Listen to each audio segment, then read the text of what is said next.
Seara, vă prezint stupul meu 2 în 1.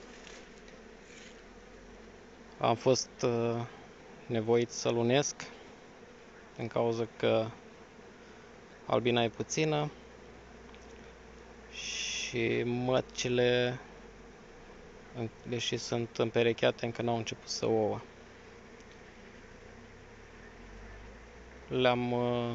Le-am dat puțin sirop pentru stimulare.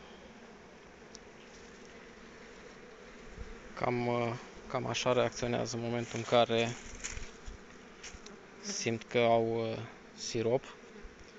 În natură nu cred că mai e mult cules, pentru că la o verificare astăzi am constatat că lipsește mierea din stup.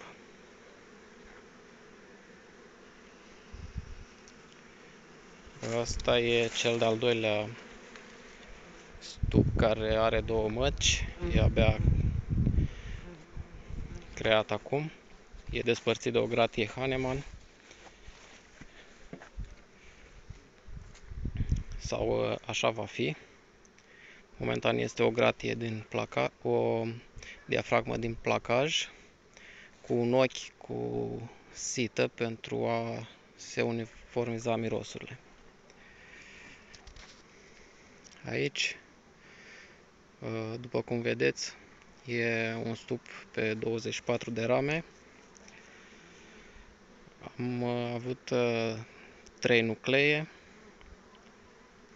Inițial au fost despărțite între ele cu aceeași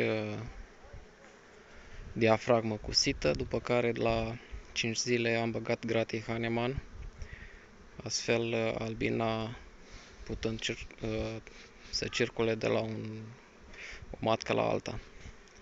Toate 3 măci ouă foarte bine.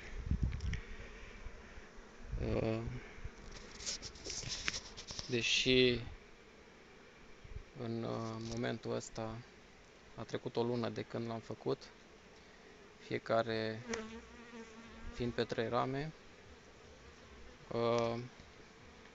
nu știu, sunt începător, probabil mirosul a 3 măci stimulează, dar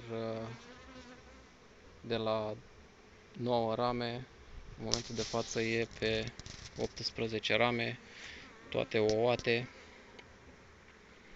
și un rând de albină ecluzionată.